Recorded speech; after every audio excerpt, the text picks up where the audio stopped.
Rafael, eu só queria, antes de mais nada, te agradecer muito, que eu imagino que a sua agenda seja uma das mais ocupadas de todo o planeta, então por você separar esse tempinho para falar com a gente, não passa batido, tá? Eu agradeço muito pelo seu tempo.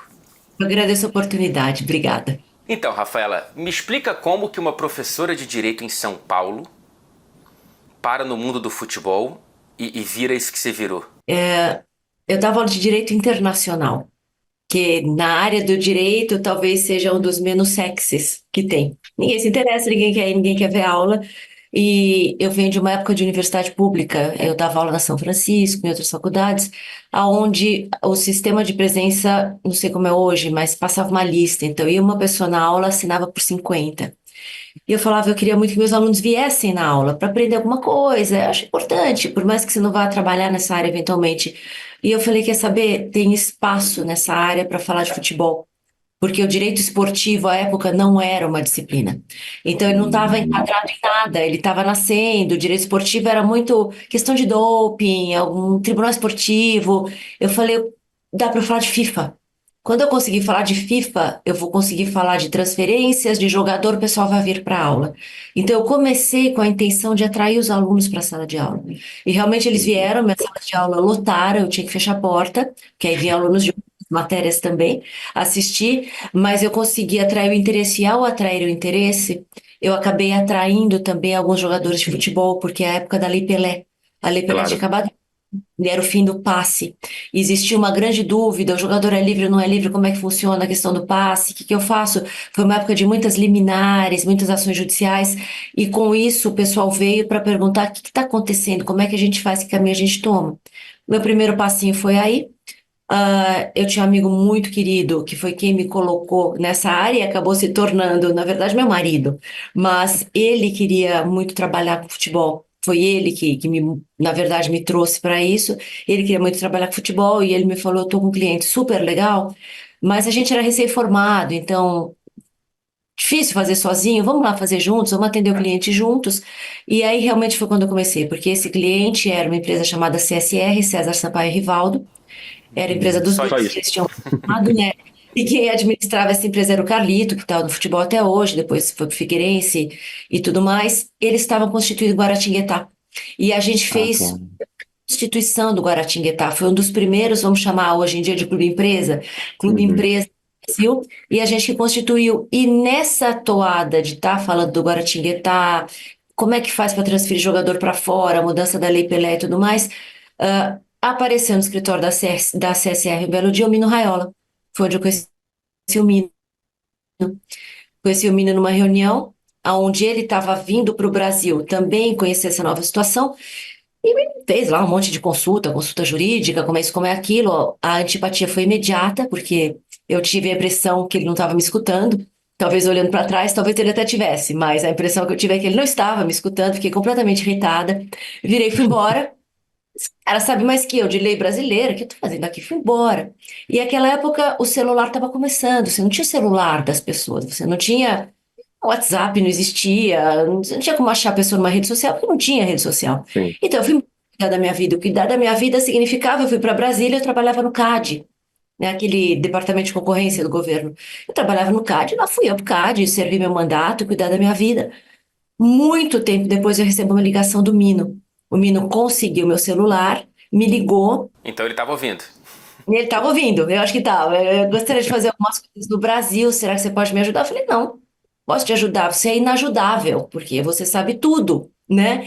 E não, mas eu vou escutar. Eu falei, se a gente fizer um acordo que você escuta, me interessa, senão não interessa, não tem mais o que fazer também, né? E realmente ele me escutou por 35 anos. E na minha área, ou eu escutava a parte dele na área dele. Então a gente criou uma parceria muito interessante, onde cada macaco no seu galho. A gente estava no mesmo Sim. escritório, tinha o meu mundo, ele tinha o dele, nossos mundos se completavam para a gente chegar em algum lugar. E realmente é uma dinâmica com altos e baixos, entre tapas e beijos, porque o que teve de caneta voando, gritaria, você vai ser preso, isso não se faz, você não sabe nada, você só enche o saco, foi de tudo, mas de uma maneira sempre muito divertida, foi como a gente começou. Você, acompanhou um nível de profissionalização dessa área muito flagrante desde que você começou até hoje? Muito diferente. A mudança é assim, ela é gigantesca, Fred. Assim, eu encontrei um mundo do futebol que eram grandes clubes atuando como clubes de bairro, né? Onde a organização era muito pouca, aonde a estrutura era mínima, a gente ia no improviso, fazer um contrato, sentar aqui e escrever o contrato agora, pera aí um pouquinho, vocês vão até o refeitório tomar um café, eu vou escrever o contrato. No guardanapo? Teve de tudo, escrever contrato na beira do campo, coisas. Era muito interessante. Era muito interessante porque não existia a base disso tudo. A base disso tudo estava sendo criada. Não existiam as superagências, as agências grandes, não existiam nada disso daí. Então, o que que aconteceu? A coisa ficou muito interessante porque a evolução ela foi vindo, mas não só porque ele foi se estruturando, porque ele foi mudando. O futebol que eu conheci era um futebol no campo. O jogador chegava na hora do treino, treinava e ia para casa, tinha acabado o compromisso dele com o futebol. Ele ia fazer compra com a mulher, ele ia passar tempo com os filhos, ele fazia o que ele quisesse, mas o compromisso só ia ser retomado no dia seguinte. Hoje eu tenho jogadores, eu estava até brincando hoje de manhã, que são verdadeiras empresas, eles são universos. Então, o jogador tem uma série de oportunidades e deveres em campo, uma série de oportunidades e deveres fora do campo, que são aquelas possibilidades de exploração comercial, digital e so on, né? Mas ele tem também um compromisso, eu acho que eu brinco que jogador de futebol ele se tornou um atleta. Eu não Hum. conheci atletas quando eu comecei esse trabalho, eu conheci jogadores de futebol que saíam à noite e bebiam, que fumavam, que vestia a cara, era super divertido, mas o cara Era até romântico um pouco isso, né? era super legal, mas era diferente. Hoje, eu acho que o grande jogador de futebol, ele é um super atleta. O Cristiano, o Erling, você pega exemplos de pessoas que vivem, comem, respiram futebol o tempo inteiro. Então, ele vai para o clube é uma parte daquela dinâmica de ser jogador. O que ele come em casa, como ele se prepara, como ele dorme, como ele passa as férias. Tudo isso passou a ser um continuado. Então, esse mundo de hoje, ele é muito mais desafiador do que o romântico de antigamente. Acho que cada um tem o seu upside e o seu downside. Nenhum dos dois é perfeito, mas se eu fosse dizer profissionalmente, hoje ele é muito mais desafiador. É mais competitivo, imagino, tem mais gente nessa área também, né? E enquanto mulher, Rafaela, eu sou um repórter homem te entrevistando, você deve ter sido entrevistada por muito mais repórteres homens do que mulheres. Houve um aumento? E como é ser mulher nesse meio tão masculinizado? Tinha tão pouca mulher quando eu comecei a trabalhar com futebol que muitas pessoas não sabiam meu nome, falava aquela mulher. Que era única? Não tinha outra. Na área de agentes esportivos não tinha outra. Então tinha no Chelsea a Marina, tinha não sei o que, não sei onde, mas se identificava, era muito pontual. Então era muito interessante também, porque existiam muitas mulheres na estrutura do futebol. Sempre existiu. Mas as mulheres em papéis decisórios, elas não estavam. Então, eu brinco que o clube de futebol, em geral, tem sempre a mesma estrutura administrativa. Você vai chegando, você sabe que aqui vai ter o scouting, aqui vai ter isso, aqui vai ter aquilo, você vai chegando na direção. Aquela sala enorme, normalmente com muitas funcionárias mulheres, e a Hum. última porta. A última porta tá ou o presidente ou o diretor esportivo. E eu brincava, as mulheres paravam até aquela porta, elas entravam na última porta para servir café. E às vezes a mulher que estava servindo o café era a mulher que era o braço direito do cara, ou que estava decidindo tudo, mas ela não estava no papel decisório. E eu ia na última porta. E isso, para mim, foi super legal, porque as mulheres que estavam antes da porta se identificavam. Então, elas me ajudaram demais. Eu tenho casos, sim, as pessoas me falam, você não pode falar, já prescreveu, posso falar o que eu quiser, porque já faz tanto Por tempo. favor. Já encontrei cópia de contrato no banheiro. Eu tá passando, a mulher fala, vai na porta 2. Eu chego lá, pego o contrato para saber o que que eu estava negociando. A hora que você tem arma, você sabe como negociar melhor. Já me ajudaram de todos os modos possíveis. Eu realmente sou muito grata às mulheres que eu encontrei nesse caminho. Eu não encontrei mulheres competitivas querendo me derrubar. Eu encontrei mulheres que falavam, vamos lá, que juntas a gente vai chegar a algum lugar. E hoje tem muito mais mulheres, eu fico muito feliz, eu sou, claro, como você sabe, eu sou membro do Women in Football, que é Uhum. para um dos grandes pilares desse movimento, o que é aumentar os espaços de trabalho para as mulheres no futebol em todas as áreas, desde o campo até todo mais que pode existir. Por quê? Porque ainda assim, eu acho que mesmo já tendo mais mulheres, a gente ainda está precisando de um empurrãozinho. Eu ainda acho que a mulher tem que fazer mais do que o homem para ter a mesma credibilidade, a mesma remuneração, o mesmo respeito que o homem tem. E eu acho que não deveria ser assim, não deveria ser uma meritocracia, então eu acho que tem muito trabalho para fazer. O ambiente, ele é menos tóxico para uma mulher hoje no futebol? Depende, ele é menos tóxico para mim, porque hoje é difícil alguém na minha cara falar: ah, mas é porque você é mulher. Eu imagino que pelas minhas costas continuem falando. Quando Entendi. eu comecei, falavam na minha cara, mas falavam na minha cara também porque eu estava em começo de carreira. Já me Uhum. aconteceu, né?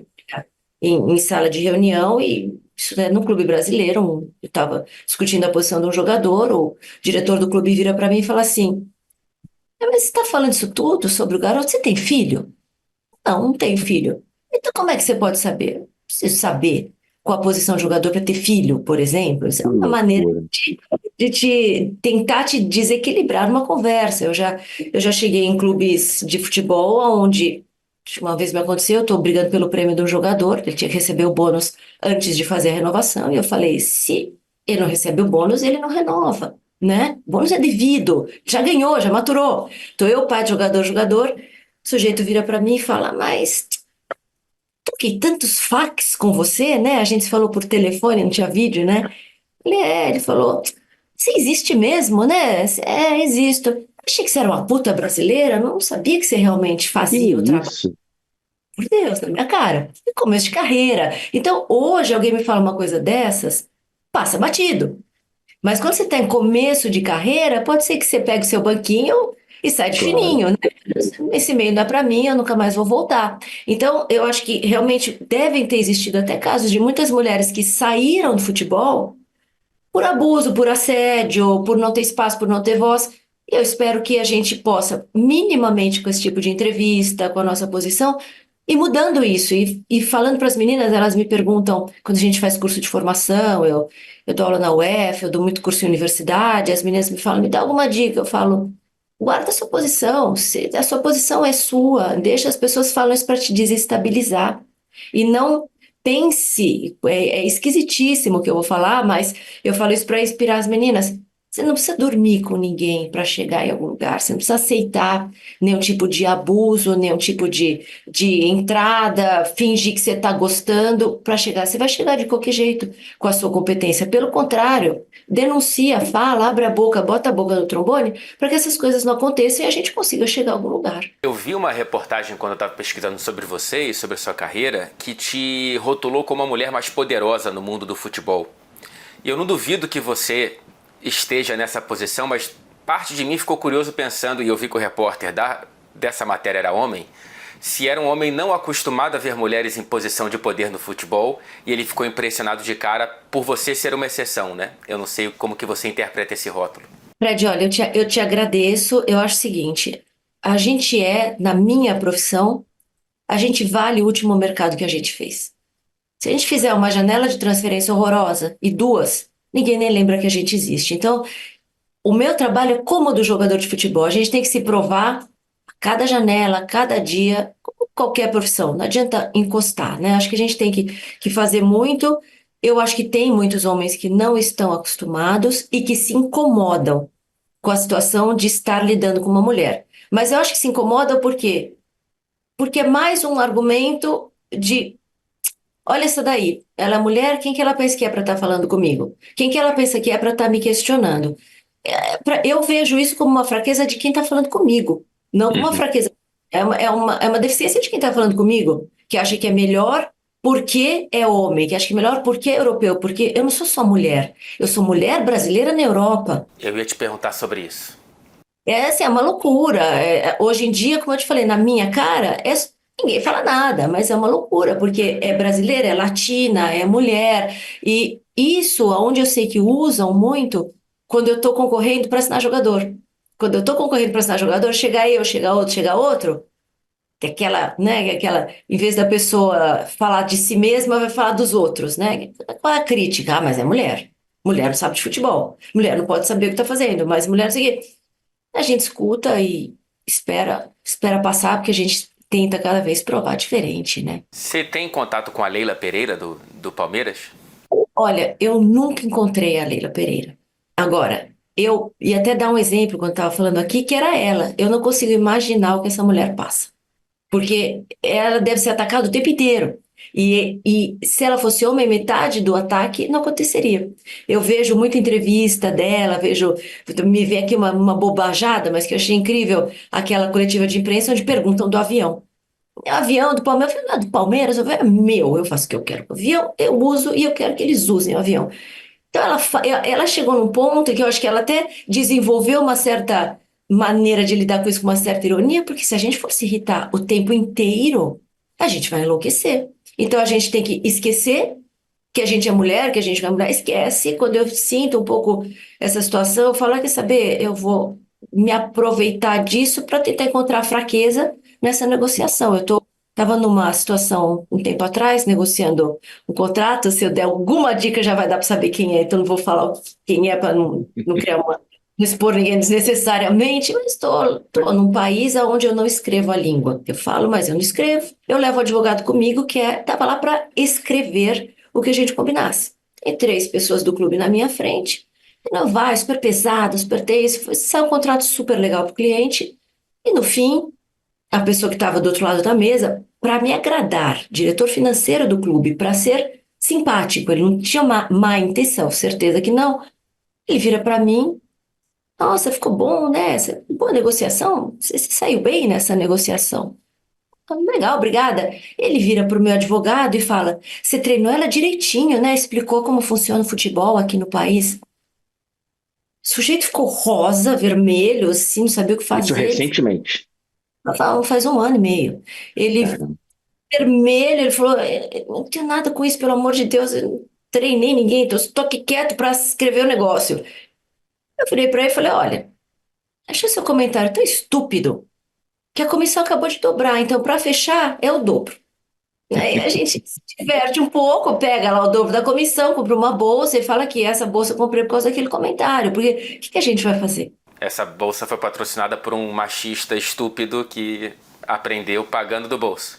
Acha que tá sendo assim condescendente, te elogiando. Não, a mulher tem que ser respeitada quando merecer, não ser quando não merece, mas não porque é mulher ou deixa de ser. Enquanto brasileira, abre mais portas no mundo do futebol ou é um pouco mais difícil? Eu acho que já abriu, quando eu comecei esse trabalho, ser brasileiro, nesse sentido, para o jogador, abria muitas portas. O jogador brasileiro, eu acho que era o relógio suíço, o vinho francês, aquela coisa, a pasta italiana, o jogador brasileiro, né? Eu acho que hoje o jogador brasileiro não abre portas automaticamente. Infelizmente, eu falo isso não com alegria, mas com pesar. Eu acho que hoje existe também, merecido ou não, sem critério de valor, é uma constatação, existe uma aura aí de que o jogador brasileiro é bom jogador, mas é pouco disciplinado, dá trabalho, senta no contrato, acomoda quando o contrato é longo e alto. Esse é o tipo hoje de resposta que eu tenho que confrontar quando eu estou representando o jogador brasileiro. São a colocação, Tem uma preocupação resistência. que os clubes trazem para a gente hoje são essas. E você tem um trabalho agora com o Porto Vitória, né? Pelo que eu vi nas notícias ultimamente. Eu trabalho com Porto Vitória, a gente tá começando o trabalho com Porto Vitória, eu já trabalhei com o clube no Brasil no passado, passei muitos anos sem trabalhar com o clube no Brasil, mas como eu tenho comigo o Maxwell, que é de lá, o Maxwell é de Vitória, e é jogador, você talvez se lembre dele, Claro. Maxwell é de Vitória e o Porto Vitória tem toda uma reunião aí de pessoas que fazem parte da nossa história, da nossa vida, por vários motivos, uma família proprietários muito legais, a gente falou, vamos acontecendo aqui no Porto Vitória, vamos fazer alguma coisa juntos. Então, a gente realmente está com um projeto legal de trazer o Porto Vitória para a realidade europeia. Eu acho que está faltando Você perguntou como é que é os brasileiros hoje lá fora. Eu acho que está faltando um pouquinho essa ponte para o jogador mais jovem também ser visto, ser lembrado, ser ouvido. E a gente espera fazer isso com o Porto Vitória. Então é um foco em categoria de base para revelar, não necessariamente. Gente, Fred, porque eu sou contra o jogador sair do Brasil muito cedo. Eu já vi de tudo. Eu sou de uma época onde o jogador podia sair do Brasil até com 15 anos. Hoje é 18 a idade mínima. Uhum. Podia sair com qualquer idade. Já me aconteceu de chegar em clubes de futebol, aquela época que podia sair com qualquer idade, não tinha limitação de número de estrangeiros por clube. Eu já cheguei em clube de futebol onde o cara me chama e fala: tem um problema aqui, tenho que levar uns brasileiros de volta. Que brasileiro de volta? Eu subo no sótão do clube, tinham feito tipo, um lugar para eles dormirem. Os caras estavam dormindo lá quase 3 meses, ilegal, sem visto, sem escola, sem nada, por Caramba. quê? Ia fazer o teste, ficava lá, não, mas voltar é caro, vencer o visto, então, um monte de coisa. E eu acho que a formação, ela, a sua formação humana, ela termina quando você sai da sua casa. Depois é uma formação que o mundo te dá. Formação que seus pais te dão, ninguém te dá fora de casa. Então, eu não só sou contra sair do Brasil muito cedo, como eu sou contra, e ninguém gosta de mim quando eu falo isso, eu sou contra a categoria de base. Eu acho que elas tinham que existir, mas o alojamento não. Eu sei que todo mundo me odeia quando eu falo isso, mas o alojamento, para mim, ele representa o fim da criança que é criada pelos pais. Porque com 11, com 12, com 9, com o que quer que seja, a idade que ela vai alojar, acabou, ela tem que se virar e o mundo ele é o que a gente sabe e que ele vai pegar. E a criança vai ter que confrontar aquilo tudo. Eu acho que não é necessário. A gente está cada vez pensando nos meninos mais novos como jogadores. Há 20 anos atrás, falar eu represento um jogador de 15 anos já era vergonhoso. Hoje eu tenho jogadores de 11 anos. Eu tenho pais que me escrevem de menino de 8 anos. E tem uma galera assinando, entre aspas, que não pode assinar, Claro. menino de 9 anos de idade. Tem patrocinador querendo assinar contrato à vida de jogador de 9 anos de idade. Que Então, loucura. eu sou totalmente contrária, porque você não consegue entender. Nós fomos crianças, né? O impacto de uma informação para o adulto e para a criança é totalmente diferente. Você não sabe como aquela criança está lendo a ideia de ter um contrato com uma marca de chuteira, ir para um alojamento. Aquela criança pode acreditar que ela é Messi. E quando não der certo, porque a maioria não dá certo, né? Quando não der certo, a gente pode estar levando essa criança para bebida, para droga, para depressão. E é a maioria. Porque quantos vão dar certo? A porcentagem, na última vez que fizeram um estudo, e faz tempo, era 80 mil para um. Então eu tenho que partir do princípio que a maioria não vai dar certo. Tirar a criança do Brasil ou tirar a criança de casa, eu acho que é igualmente traumático e igualmente desnecessário. Porque o Gilberto Moura tem 17 anos, mora com os pais, está lá sendo criado pelos pais, e ele vai ser jogador. Se ele sair de casa com 17, com 18 ou com 20, ele vai ser o Gilberto Moura. A menos que ele se lesione, conheça uma Uhum. menina, mas são coisas da vida. Mas não é porque ele teria que ter ido para uma categoria de base aos 11 anos de idade. Eu tenho jogadores que não deram certo, um deles de grandíssimo, acho que talvez você se lembre dele, quem é mais novo não vai se lembrar, porque ele não chegou a explodir como se esperava que ele explodisse, que era o Kerlon Foquinha, você se lembra dele? Claro que lembro. Claro que lembro do Cruzeiro. Isso, o Kerlon teve, se eu não me engano, o Kerlon teve 5 cirurgias. Essas cirurgias impediram que ele se tornasse a promessa que ele era, né? O Kerlon, ele uma vez falou uma frase para mim que eu achei muito interessante, que eu nunca esqueci. E, Kerlon, se alguma hora você me ouvir, não fica chateado que eu estou contando, mas é para o bem dos outros. Ele me falou o seguinte: eu cresci numa prisão. Eu cresci numa prisão de jaula de ouro. Você chama o que você quiser. Mas eu cresci numa prisão. Cresci fechado na toquinha. Maravilhoso, super legal tá na toquinha. Mas é super, super legal quando dá certo. Quando não dá certo, você tem que olhar para trás e falar: o que eu fiz? Então, só para resumir esse assunto, eu acho que não deveria existir o alojamento. O ambiente familiar deveria ser prioritário, né? Estarem mais velhos. É. E sobre o futebol brasileiro, eu sei que a gente está com o tempo contado aqui, Rafaela, não quero te alugar por muito mais tempo. Você disse que parou de trabalhar com a estrutura do futebol brasileiro por um tempo e agora está voltando um pouco com o Porto Vitória. Você acha que olhando para a estrutura do futebol brasileiro é mais confiável ou está arrumando para uma direção que você acredita mais ou não tem nada a ver com isso? Eu tinha parado de trabalhar com o Brasil por mais ou menos uns 15 anos. Eu voltei e eu encontrei o mesmo futebol. É o É mesmo mesmo. futebol, é o mesmo futebol, no bom e no ruim, mas o que eu acho interessante, que é uma grande revolução nesses últimos anos, é a ideia da propriedade do clube de futebol. É, eu entendo que para o torcedor ele desconfia, ele acha que não vai ser bom, entendo todas as preocupações, porém, eu acho o seguinte, aquilo que não é de ninguém está assim, é muito fragilizado. Tudo que não tem dono fica fragilizado.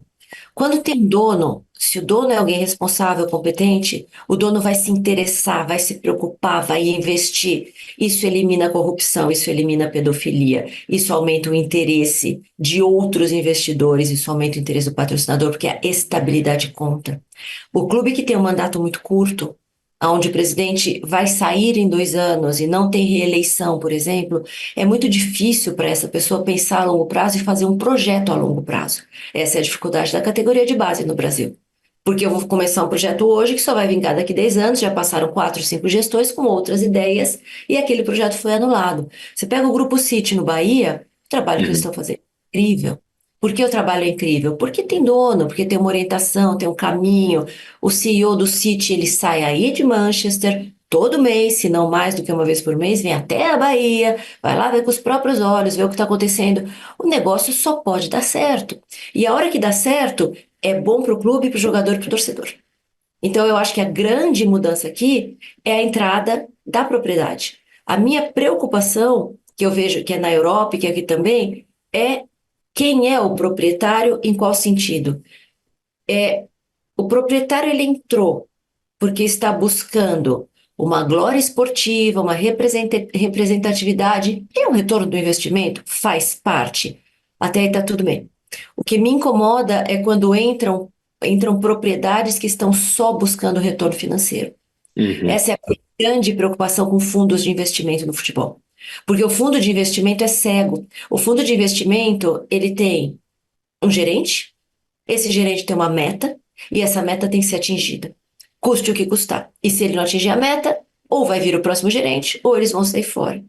E às vezes a, a busca da meta faz com que o jogador seja preterido, porque eu começo a pensar só em meta. Eu transformo o jogador. Você tem que lembrar que minha posição é sempre de representante, é com esses Uhum. olhos. Isso. Então, a minha preocupação é quando o jogador começa a se tornar um ativo. Ele deixa de ser uma pessoa, ele se torna um ativo, porque ele é um ativo de um fundo de investimento. Só que ele é um ativo humano. Um ativo humano que pensa, que sofre, que tem necessidades, que tem família, que tem mulher que fala: se eu não sair de Manchester porque chove demais, eu vou pedir o divórcio e vou levar seus filhos embora. E este ativo pensante e humano não pode se tornar só uma peça de balanço. O que eu via no futebol antigo, e essa é a minha preocupação com relação ao futebol do futuro, a gente podia brigar, a gente quer fazer a transferência, o clube não quer, eu quero mais dinheiro, eu quero menos, isso aí é pouco, então me dá uma porcentagem de futuro, qual fosse a discussão entre os dois clubes, a gente sabia que no fim da história, se o jogador precisasse ir embora daquele clube, porque brigou com o treinador, porque não se dá, porque não pode mais comer a comida daquele lugar, não interessa o motivo. Se fosse uma coisa séria e realmente o presidente do clube tivesse convencido que era sério, a gente ia encontrar solução. Não existia uma transferência que não saísse no último minuto. Ele segurava até o último minuto. Quantas transferências eu fiz aonde já me aconteceu de eu jogar o sapato para cima, eu tinha que registrar aquilo antes de fechar a janela, joga o sapato, desce de escada porque o elevador vai demorar e enfia o pé ali na porta do Cautio Mercato, né? Enfia o pé ali para eles não fechar a porta para você entrar com o seu contrato. Já fiz e mais de uma vez. Porém, eles seguravam para pegar, fazer um negócio bom para eles, tá tudo ok, faz parte do jogo também, mas sair. Hoje Tem situações horrorosas de jogadores chorando em casa, desesperadamente, porque precisam ir, porque querem ir, porque. Eu já tive jogador que foi parar no hospital, esse último mercado, de desespero, de nervoso, de ansiedade, porque o presidente do clube falou: não vendo. Eu sou XPTO e eu não vendo enquanto não chegar tal valor. Se tornou ativo. Então, a necessidade que eu acho urgente nesse sistema do futebol é de revisão para encontrar o equilíbrio. Eu entendo a necessidade do clube, eu entendo a necessidade do fundo, mas alguém tem que entender a necessidade do jogador. E a gente tem que botar equilíbrio nisso aqui. Não é porque eu ganho bem que eu me tornei escravo. Amanhã depois você está trabalhando na TNT. Pô, recebi uma proposta, sei lá de quem. Não é nem até melhor economicamente, mas meu sonho é trabalhar naquele lugar. Você vai. O jogador não vai. Ah, mas ele ganha bem. Não é argumento. Ele ganha bem, Claro. mas ele tem situação. Então, eu acho que se o sistema precisa de uma reforma urgente, é essa. E por que que eu acho que precisa dessa reforma? Porque se essa reforma não for feita, o sistema vai implodir. Ele vai implodir porque eu uma vez estava conversando com o Cris, você se lembra do Cris, do Lyon? Zagueiro, claro. Conversando com ele depois de. Eu não vi o Cris há, sei lá, quantos mil anos na face da Terra. A última vez que eu tinha visto o Cris é quando eu tinha levado para ele uma proposta de um clube italiano. E, e à época o Cris queria muito ir, era o Milan. O Cris queria muito ir para o Milan, estava no Lyon. E lá foi a gente conversar com o presidente do Lyon. E, e ele falou: não, não vendo. Por esse valor, não, não vendo, não quero vender e tal. E o Cris foi para casa. E falou, então, se não quer vender, eu não vou, não quero arrumar confusão, não quero brigar, sou muito grato ao clube, então não quero fazer nada. Encontrei com ele 30 anos depois, agora, acho que ano passado. Falei, Cris, como é que você vê essa sua atitude de 30 anos atrás, né? Você deixou Uhum. passar, talvez, um dos seus sonhos. Eu sei que o Lyon também era um sonho, ele estava felizão lá, senão não tinha ficado. Mas como você analisa mais tarde, vendo hoje com mais maturidade essa situação, né? Ele fala, eu fiz a coisa certa porque eu sempre fui muito grato ao Lyon, o Lyon foi sempre maravilhoso comigo e não tinha o menor sentido, eu jamais sairia do Lyon, obrigado. Então, ele falou, não tenho nenhum arrependimento, né?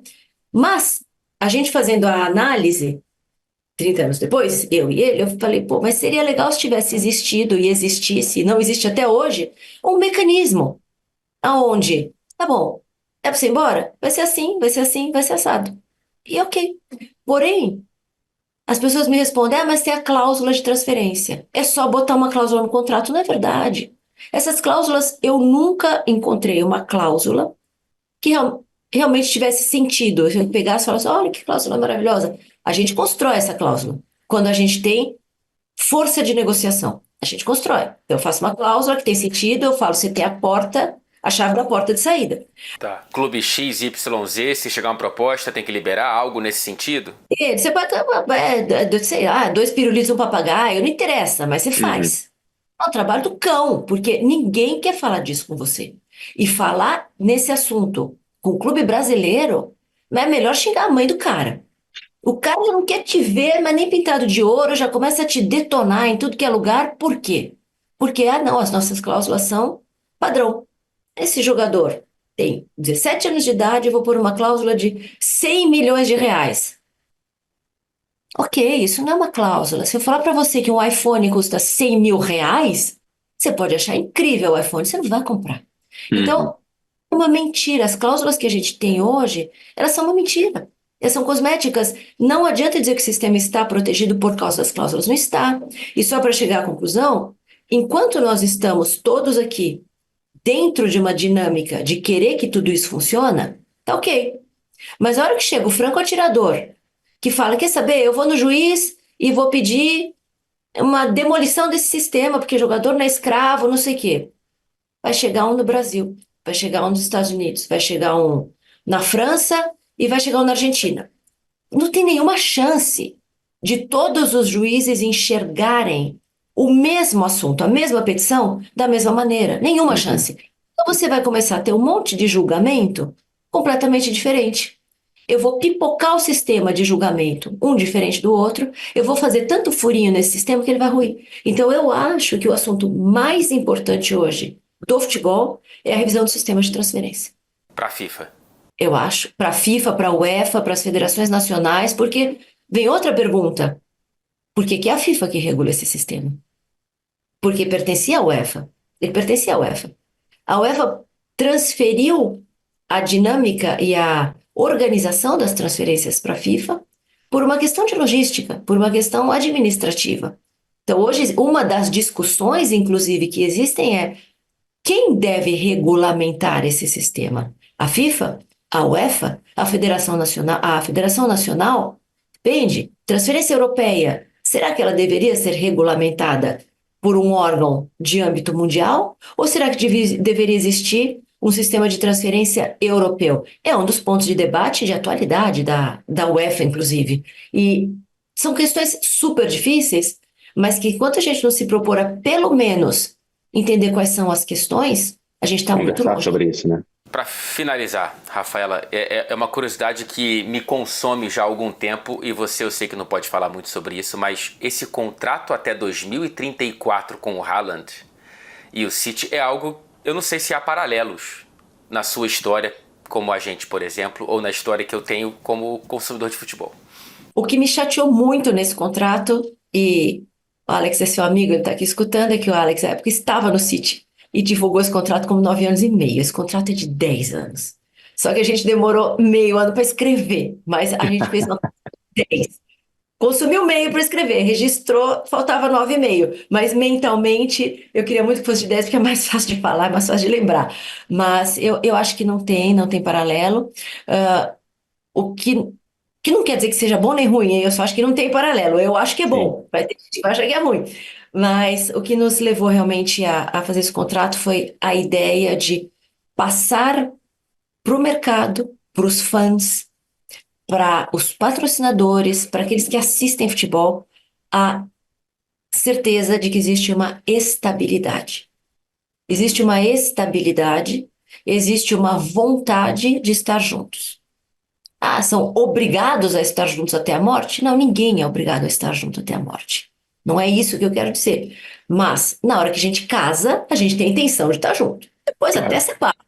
Mas a gente casa com melhores intenções. Naquele momento, e continuamos assim, nada mudou em relação àquele momento, a intenção é mostrar a todos que Haaland tem um projeto, City tem um projeto, nosso projeto é comum. E juntos nós vamos chegar a lugares, a mares nunca antes navegados. E é essa que é a nossa ambição. Quem sugeriu esse número primeiro? 10 anos, vamos ficar juntos 10 anos. Foi construído juntos, pouquinho a pouquinho? Se eu te disser o que eu acho, quando você vai já está dentro da história, né? Mas eu acho que a gente teve essa ideia juntos. Eu acabei de comentar para você, com você que eu estou indo para Trancoso. Ferran Sim. sempre vai para Trancoso todo ano. Nós nos encontramos para dar um abraço de ano novo, você está na minha casa, e começamos a bater um papo. E quando eu vi, praticamente a gente estava assinando um contrato de 10 anos, sujeito a. O jogador tem interesse, obviamente, mas a ideia eu acho que nasceu ali na praia de Trancoso e dali ela só se desenvolveu. Fantástico. E a Copa do Mundo está chegando agora para ele e para muitos de outros seus clientes também, né, Rafael? Acho que vai ser muito interessante essa Copa. Bom, primeiro que o formato é novo e então nós estamos todos super curiosos para ver, esperando que o formato dê certo. Eu realmente confesso que o Mundial de Clubes, quando eu fui para o Mundial de Clubes, eu esperava algo muito mais discreto, muito menos impactante. E eu acho que o Mundial de Clubes ele surpreendeu, eu não sei se a todos nós, mas a mim sim, positivamente. Foi super bacana ver aqueles clubes que em geral não jogam juntos. E eu acho que essa Copa do Sim. Mundo vai ser a mesma coisa, uma novidade de países, uma quantidade que vai ser realmente super movimentada. É, vai ser muito bacana ver a Noruega participar com esse entusiasmo, com essa novidade toda de tantos anos que eles não estão lá. Para mim, pessoalmente, também vai ser muito interessante ver o Gilberto estrear com essa idade. Provavelmente vai ser o jogador mais novo que jamais estreou na história de uma Copa do Mundo, né? Então, grandes emoções.